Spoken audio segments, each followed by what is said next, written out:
सुंदरवन जंगल में टुनटुनी और बंटी नाम की पति पत्नी रहते थे। एक दिन टुनटुनी अपने पति बंटी से कहती है, महंगाई तो कितनी ज्यादा हो रही है, जंगल में और पक्षी भी हमारी मदद नहीं करते और ऊपर से कालू जादूगर ने भी हमारे जंगल में आतंक मचा रखा है। अब हम क्या करें जी? आप अपनी लकड़ियों को महंगे दाम में बेचना शुरू कर दीजिए। ये बात सुनकर बंटी टुनटुनी चिड़िया से कहता है, अरे टुनटुनी चिड़िया, अगर मैं लकड़ियों को महंगा कर दूंगा तो लोग घास ही खरीद लेंगे। लकड़ी सस्ते दामों में बेचने के कारण ही मेरी लकड़ी थोड़ी बहुत बिक जाती है। ऐसे ही समय गुजरने लगता है। एक दिन बंटी पेड़ से लकड़ी चुन रहा होता है।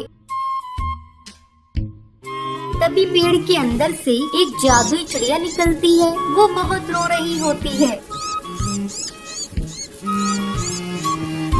उसे रोता देख बंटी उस चिड़िया को अपने घर ले आता है।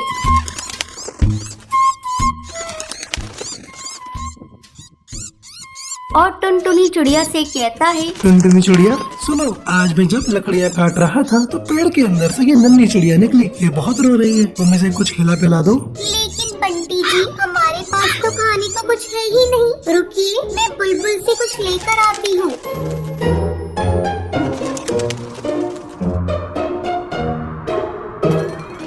तभी टुनटुनी चिड़िया बुलबुल से चावल दाना लाकर उस चिड़िया को खिला देती है और दाना खाकर वो चिड़िया सो जाती है। अगले दिन बंटी जी, हम अब इस चिड़िया को मिट्ठू तोता को दे आते हैं, क्योंकि हमारे पास इतने पैसे और दाना नहीं है जो हम इसको पाल सके। ठीक है ठीक है, जब ये उठ जाएगी तो हम इसको मिट्ठू तोता को दे देंगे। थोड़ी देर बाद टुनटुनी इस चिड़िया को जैसे ही उठाती है, उसके परों में से सोने और हीरे की अशर्फियाँ गिरने लगती हैं। ये देखकर टुनटुनी हैरान हो जाती है और जल्दी से बंटी को बुलाती है। बंटी जी, जल्दी आइए, ये देखिए, इस बच्ची के पंखों में से सोने और हीरे की अशर्फियाँ गिर रही हैं। ये देखकर बंटी टुनटुनी चिड़िया से कहता है, ये चिड़िया तो जादूगरनी है। अब हमारी सारी मुसीबत दूर हो जाएंगी और अब तो हम इसका ध्यान भी अच्छे से रख सकते हैं। ऐसे ही दिन गुजरने लगते हैं। अब बंटी अपना नया कारोबार भी खोल लेता है। बंटी और टुनटुनी चिड़िया मिलकर सबकी मदद भी करने लगते हैं। अब ये खबर कालू जादूगर को पता चल जाती है और वो अपने सिपाहियों से कहता है, सिपाहियों, उस टुनटुनी के घर जाओ और चुपचाप से उस जादुई चिड़िया को चुरा कर हमारे पास लाओ। दोनों सिपाही उस चिड़िया के घर पहुंचते हैं। जब टुनटुनी सो रही होती है तभी वो चिड़िया को उठा लेते हैं और अपने साथ ले जा रहे होते हैं। तभी वो चिड़िया रोने लगती है।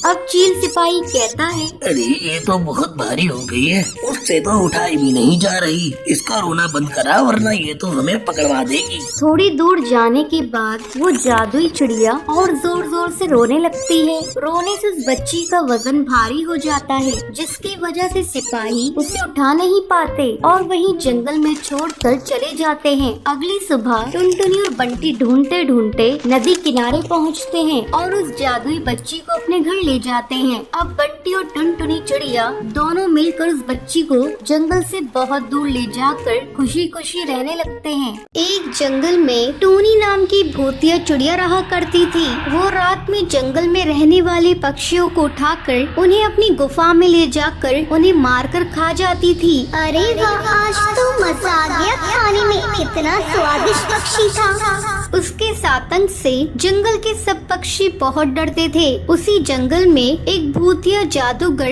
कालू कौआ रहता था। वो अपना रूप बदलकर जंगल में पक्षियों के बीच रहता था। एक रात, अब काफी साल हो गए हैं, मुझे शादी करनी है। आज तो मैं अपने दुल्हन ढूंढ कर ही रहूंगा, नहीं तो जंगल की किसी भी चिड़िया को पकड़ लूंगा, उससे शादी करके मैं ताकतवर भूतिया कौआ बन जाऊंगा।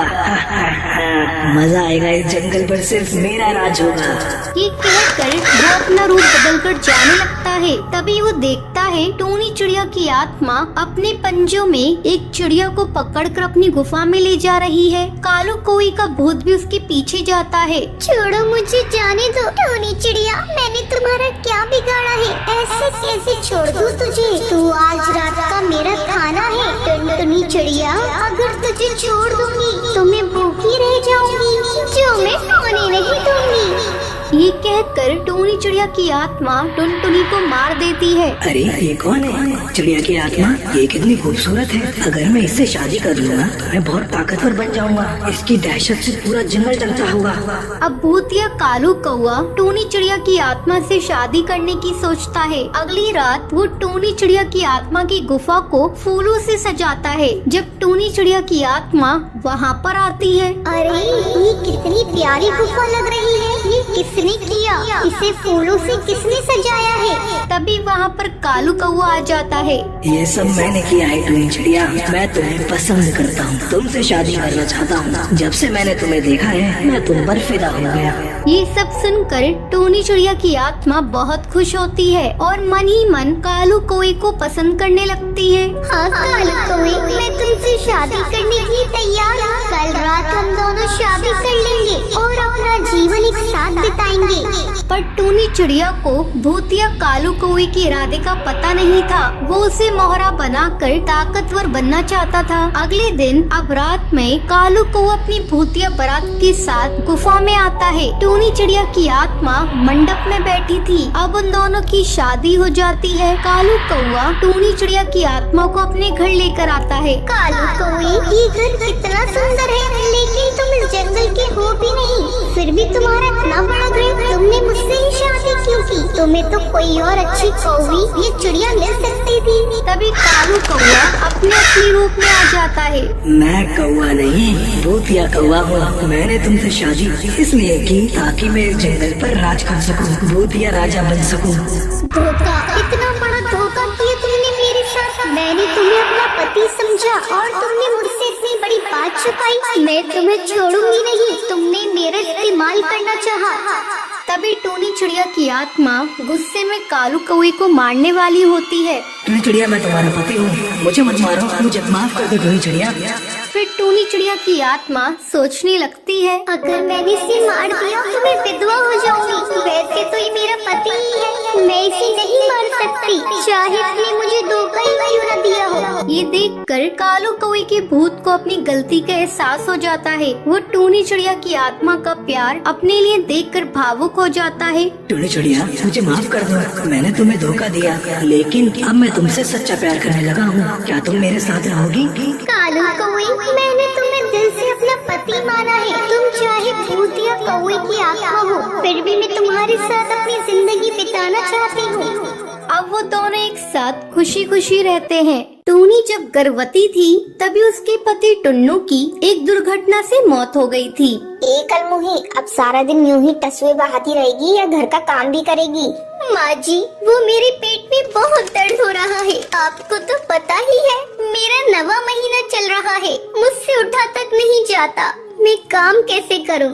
आई हाय, एक तो मेरे भाई को खा गई, अब महारानी आराम फरमाने के बहाने ढूंढ रही है। चुपचाप खड़ी हो और खाना बना जाकर। टूनी बेचारी दर्द से बेहाल उठती है और दूसरी डाल में बने किचन में जा ही रही होती है। तभी उसको चक्कर आ जाते हैं और वो नीचे गिर जाती है। टूनी के गिर जाने से उसके सर से काफी खून बहने लगता है। तभी आवाज सुनकर बबली और लूसी कबूतरी वहाँ आती है। अरे माँ, ये क्या हो गया?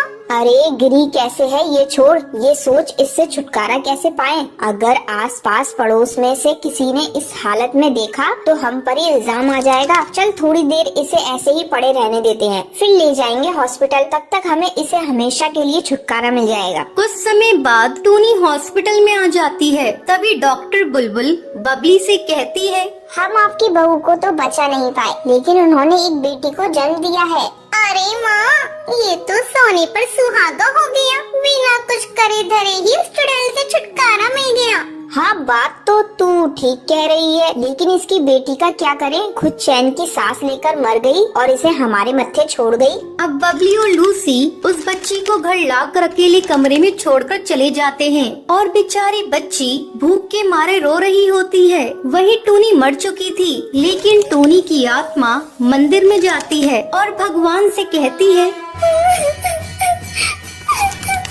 हे भगवान, तूने मुझे अपने दरवाजे पर इस तरह बुलाया है तो तू ही मेरी मदद कर। मेरी छोटी सी बच्ची को कोई नहीं है, तू मुझे थोड़ी शक्ति दे दे ताकि मैं उसका ध्यान रख सकूं। जब वो अपना खुद ध्यान रख लेगी तो मैं तेरी शरण जाऊंगी।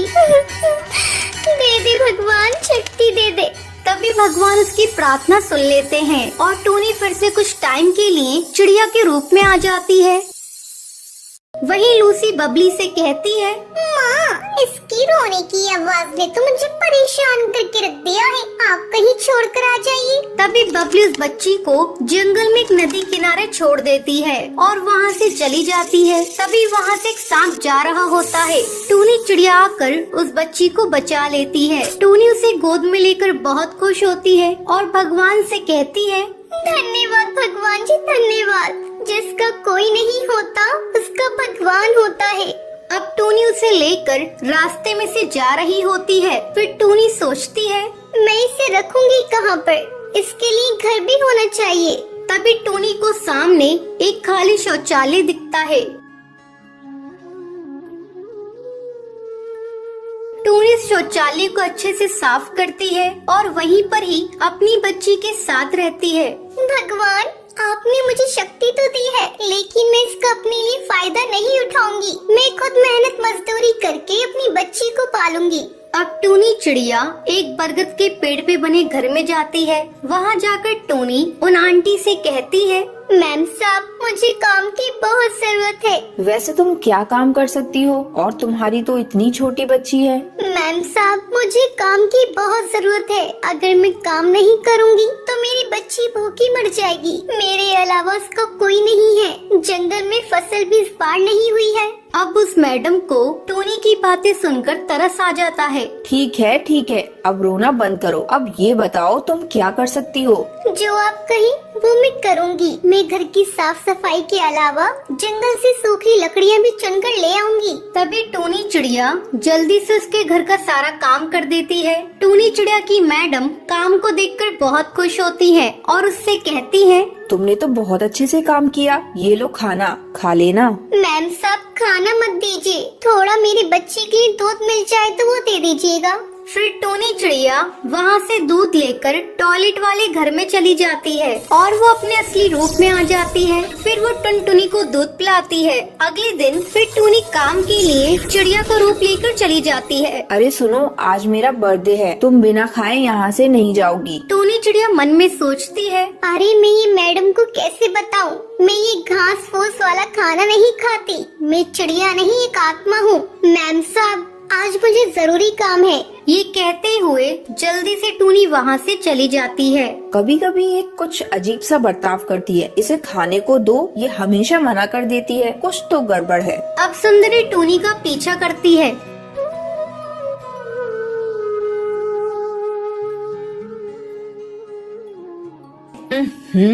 ये कौन सी जगह रहती है? यहाँ से तो कितनी गंदी स्मेल आ रही है। तभी सुंदरी टूनी को असली रूप में देख लेती है और उससे कहती है, तुमने मुझसे झूठ कहा था और मुझे इतने दिन से धोखा दे रही थी। तभी टूनी चिड़िया उसे शुरू से लेकर आखिर तक सारी कहानी बताती है। सुंदरी कहती है, तुम सच्ची हो टूनी, इसलिए भगवान तुम्हारे साथ है। और अब तुम चिंता मत करो, मेरे पास एक और घर है, तुम वहाँ रह सकती हो। और जब टुनटुनी बड़ी हो जाए तो तुम्हारे बाद मैं उसका ध्यान रखूंगी, ठीक है? शुक्रिया मैम साहब, बहुत बहुत शुक्रिया। ऐसे ही कुछ साल गुजर जाते हैं। टुनटुनी बड़ी हो गई थी और टूनी उसे छोड़कर स्वर्गवास हो गई थी। तभी सुंदरी कौवी टुनटुनी को सारी बात बताती है और टुनटुनी टूनी का फोटो देखकर कहती है, शुक्रिया माँ, आपका बहुत शुक्रिया। तो ये थी आज की कहानी। दोस्तों, कल के लक्की विनर्स के नाम ये रहे आपके स्क्रीन पर। आज का सवाल ये है, टूनी टुनटुनी को लेकर कहाँ रहती है? अगर आपको पता है तो आप हमें कमेंट करके जरूर बताएं। लक्की विनर के नाम कल की वीडियो में दिखाए जाएंगे। अगर आपको ये वीडियो पसंद आई हो तो इसे लाइक और ऐसी कहानियाँ देखने के लिए मेरे चैनल को सब्सक्राइब करना न भूलें।